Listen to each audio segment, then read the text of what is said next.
Hindi pa man lumilipas ang 5 minuto, agad nang narespondihan at naaresto ng San Miguel Municipal Police Station ang isang lalaking nagbabanta habang armado ng baril matapos ang agarang ulat mula sa komunidad.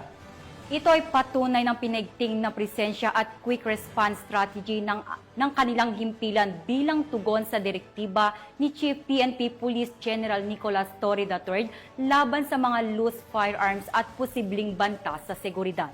Patrolwoman Pearl Cristalin Javier sa report.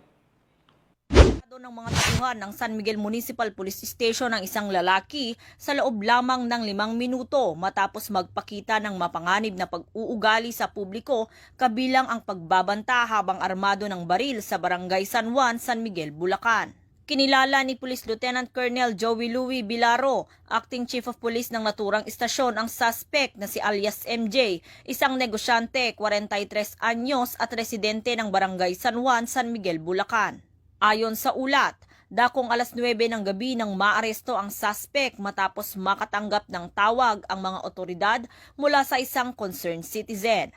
Batay sa salaysay ng mga saksi, sinadya umanong ikinasa ng suspect ang kanyang baril sa harap ng publiko habang nagbabanta ng pananakit.